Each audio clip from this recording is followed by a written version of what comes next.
दोस्तों नमस्कार, मेरा नाम प्रशांत है और आप देखना शुरू कर चुके हैं आपका अपना खुद का चैनल खुद रंग।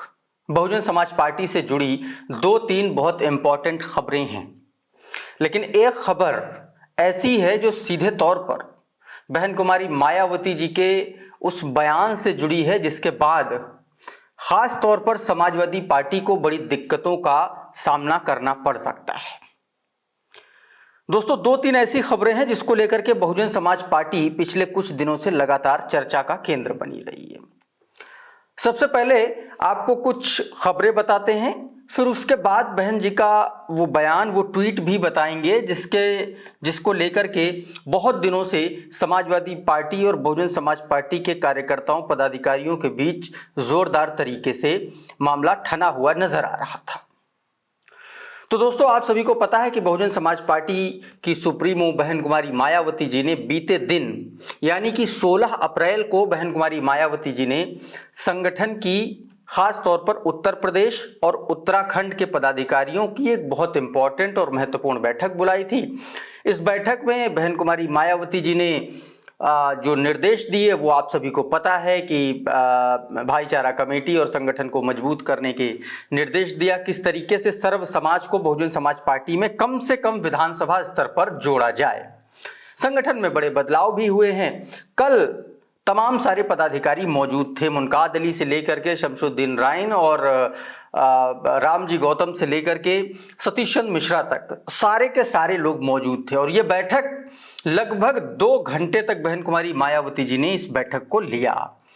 एक तो बैठक कार्यकर्ताओं के साथ हुई, उसके बाद में जो कोऑर्डिनेटर्स के साथ, जो बड़े पदाधिकारियों के साथ एक बैठक हुई, उसमें कई सारे अहम मसलों पर चर्चा हुई। और इस बैठक में एक बड़ा फैसला लिया गया। यह फैसला लिया गया, राजा राम को जो है नेशनल कोऑर्डिनेटर बना दिया गया। बहुजन समाज पार्टी के इतिहास में भी ये पहली बार है कि 3 नेशनल कोऑर्डिनेटर काम करेंगे। आप आसान शब्दों में इसको ऐसे समझ सकते हैं कि अब बहुजन समाज पार्टी को बहन कुमारी मायावती जी ने पूरे देश में 3 जोन में बांट दिया है। एक जोन का काम देखेंगे रामजी गौतम, जो राज्यसभा के इकलौते सदस्य भी हैं, और एक जोन का काम रणधीर बेनीवाल देखेंगे, और एक जोन का पूरा काम जो है वो राजा राम देखेंगे।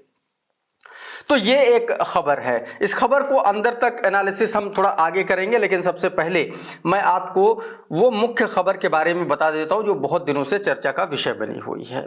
सबसे बड़ी बात यह है दोस्तों, बीते दिनों अखिलेश यादव ने एक बयान दिया था। इटावा में एक जनसभा के दौरान अखिलेश यादव ने एक बयान दिया था।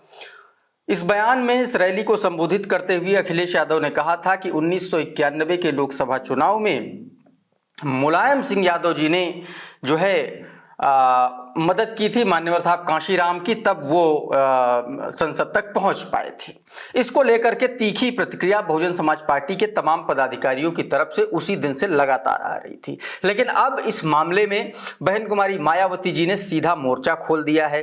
आज बहन कुमारी मायावती जी ने एक ट्वीट किया है। जब मैं आज की बात कर रहा हूं तो यानी कि 17 अप्रैल की सुबह उन्होंने 3 हिस्से का एक ट्वीट किया, जिसमें समाजवादी पार्टी की उन्होंने जबरदस्त तरीके से पोल खोली है। क्या पोल खोली है, क्या ट्वीट में लिखा है, यह सबसे पहले मैं आपको बता देता हूं, और उसके बाद इस ट्वीट के निहितार्थ भी आपको समझाने की कोशिश करूंगा। इसका इंपैक्ट क्या पड़ेगा और क्यों बहन कुमारी मायावती जी ने इसको बहुत तेजी के साथ लपका है, इसके बारे में आपको बताऊंगा। दोस्तों, जो ट्वीट बहन कुमारी मायावती जी ने किया है वो आपकी स्क्रीन पर है, एक बार देखिए। बहन जी ट्वीट के अपने पहले हिस्से में लिखती हैं कि विदित है कि अन्य पार्टियों की तरह आए दिन सपा द्वारा भी पार्टी के खासकर दलित लोगों को आगे करके तनाव व हिंसा का माहौल पैदा करने वाले आ रहे हैं। इनके अति विवादित बयानबाजी, आरोप प्रत्यारोप व कार्यक्रम आदि का जो दौर चल रहा है, यह इनकी घोर संकीर्ण स्वार्थ की राजनीति ही प्रतीत होती है। पहले हिस्से में बहन कुमारी मायावती जी ने सीधे तौर पर समाजवादी पार्टी को राणा सांगा वाला विवाद, जिसमें रामजी लाल सुमन ने राणा सांगा को लेकर के बयान दिया था, जिसमें उन्होंने मुगलों को भारत में लाने के लिए राणा सांगा को जिम्मेदार ठहराया था। उसके बाद करणी सेना के तमाम सारे लोग रामजी लाल सुमन के घर पर उन्होंने धावा बोला था, हिंसा की थी।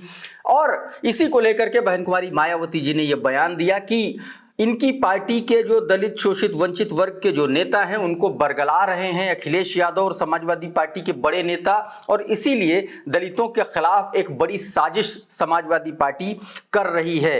यानी कि सीधे तौर पर बहन कुमारी मायावती जी ने कान नहीं पकड़ा है बल्कि घुमा के कान पकड़ा है समाजवादी पार्टी का, और इसीलिए उन्होंने कहा है कि यह सीधे तौर पर जो है समाज में वैमनस्य पैदा करने वाली बात की जा रही है। क्यों घुमा के कान पकड़ा है ये मैं अभी आगे इसको आपको क्लेरिफाई करूंगा।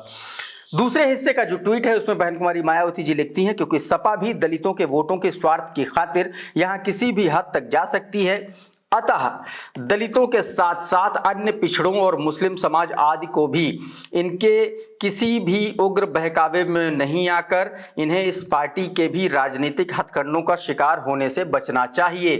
बहन कुमारी मायावती जी ने दलितों के साथ साथ खास तौर पर मुसलमानों और पिछड़ों को भी एक जबरदस्त तरीके से आप ये कह सकते हैं कि एक संदेश देने की कोशिश की है, एक मैसेज देने की कोशिश की है कि समाजवादी पार्टी की जो काइंड ऑफ पॉलिटिक्स है वो उग्र पॉलिटिक्स करते हैं, वो भड़काने की पॉलिटिक्स करते हैं, वो वैमनस्य पैदा करने वाली पॉलिटिक्स करते हैं, जिससे समाज में विघटन होता है, समाज में बिखराव होता है, समाज में नफरत पैदा होती है। और इसलिए समाजवादी पार्टी से ऐसे लोगों को भी, न सिर्फ दलितों को बल्कि मुसलमानों को और पिछड़ों को भी सावधान रहने की जरूरत है।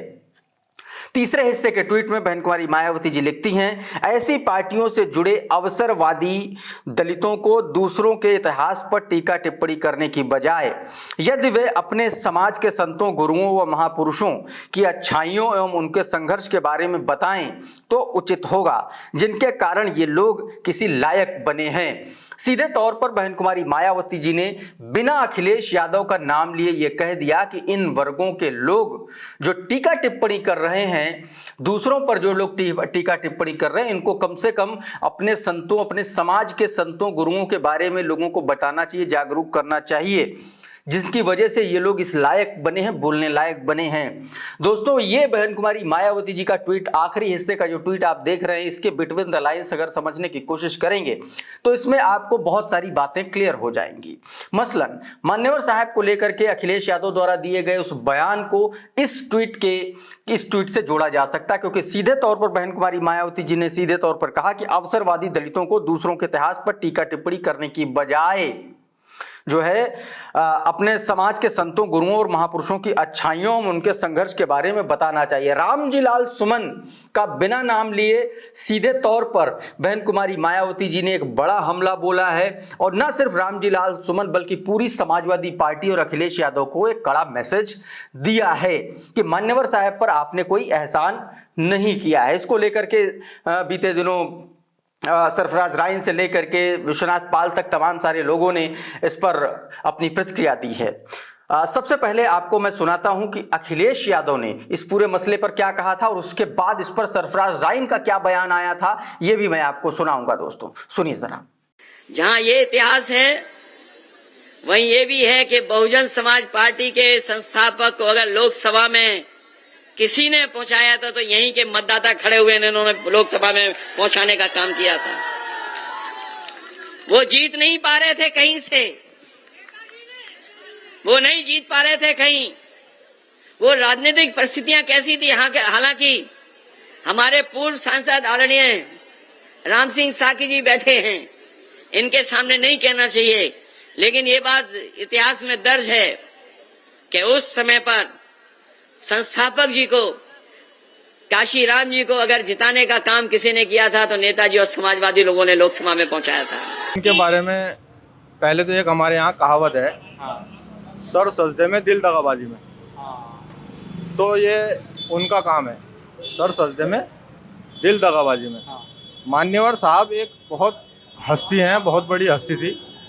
मान्यवर साहब का जो उन्होंने बोला है, उसी चुनाव में उनकी पार्टी का उस टाइम जो है समाजवादी जनता दल हुआ करती थी, जनता पार्टी हुआ करती थी, समाजवादी जनता पार्टी। उस पार्टी ने अपना कैंडिडेट खड़ा कर रखा था, उसे भी 82,000 वोट मिले थे। और उसी टाइम में मुलायम सिंह जी चुनाव लड़ रहे थे जसवंत नगर सीट से। मान्यवर साहब ने उन्हें भी समर्थन दे के चुनाव लड़ाया था। और इसका एसजेपी पार्टी का जो वोट परसेंटेज था वो 0.5% था, और बहुजन समाज पार्टी का वोट जो था वो 1.5% था। और जो विधानसभा चुनाव में था वो इनका 12.5% था और बहुजन समाज पार्टी का 9.5% वोट था। तो मैं अखिलेश यादव जी से कहना चाहूँगा कि पहले थोड़ा सा इतिहास जान लें। और जो उनके साक्य जी की बात कर रहे थे कि हमारे MP साहब सांसद जी साक्य जी बैठे हैं, राम सिंह साक्य जी, उनको सब मालूम है। तो उनको ये मालूम है मान्यवर साहब के सामने चुनाव लड़ रहे थे। तो वो तो पहले ही तुम जो सर सजदे में दिल दगाबाजी में, तो मान्यवर साहब के लिए आपको एहसान नहीं दिखाना चाहिए, सम्मान करना चाहिए। माननीय अखिलेश यादव जी, आपको मान्यवर साहब का सम्मान करना चाहिए। तो दोस्तों, इस तरीके से पहले अखिलेश यादव ने, फिर उसका जवाब सरफराज राइन ने दिया। कुल मिलाकर के कहना सिर्फ ये है कि 2027 के चुनाव से आइन पहले पूरा का पूरा नैरेटिव पिछड़ों, दलितों और अल्पसंख्यकों के आसपास समाजवादी पार्टी जो है वो घेरने की कोशिश कर रही है और उसके खिलाफ बहुजन समाज पार्टी पूरी मजबूती के साथ, पूरी तैयारी के साथ खड़ी हो गई है। आज जब मैं बात कर रहा हूं, आपसे वीडियोस में चर्चा कर रहा हूं, उस वक्त इंडिया अलायंस की एक बहुत महत्वपूर्ण बैठक पटना में चल रही है। कांग्रेस पार्टी की बैठक है, उसमें RJD शामिल है, उसमें तमाम इंडिया गठबंधन के दल जो खास तौर पर जो बिहार में सक्रिय हैं वो शामिल हो रहे हैं।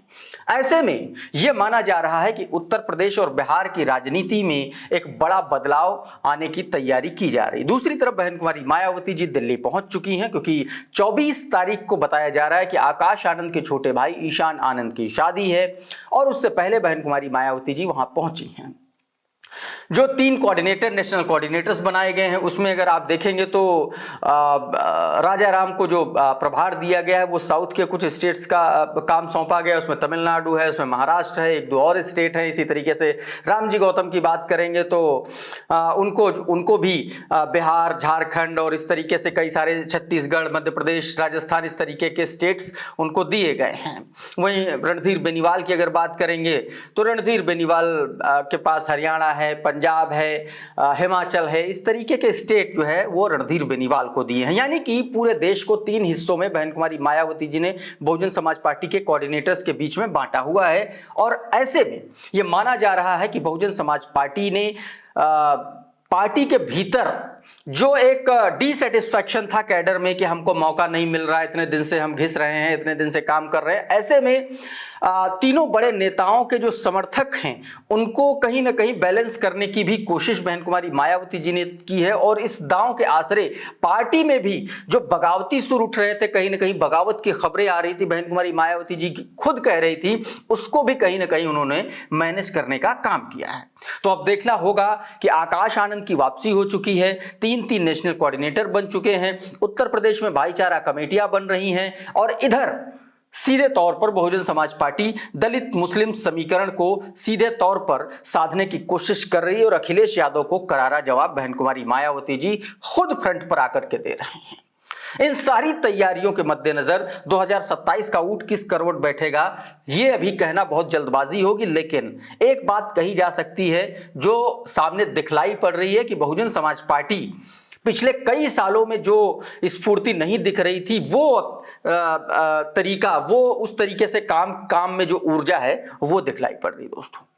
बहरहाल इस वीडियो में इतना ही। हमारा ये वीडियो आपको कैसा लगा हमें कमेंट बॉक्स में जरूर बताइए। ये वीडियो अगर आपको अच्छा लगा तो इसको लाइक कर दीजिए, इसको शेयर कर दीजिए और चैनल पर नए आए हैं तो चैनल को सब्सक्राइब कर लीजिए, बेल आइकॉन जरूर दबा दीजिए ताकि इसी तरीके के तमाम वीडियोज आपको सबसे पहले मिलते रहें। साथियों बहुत बहुत शुक्रिया, बहुत बहुत धन्यवाद। आप जुड़े रहिए आपके अपने खुद के चैनल खुद रंग के साथ। नमस्कार।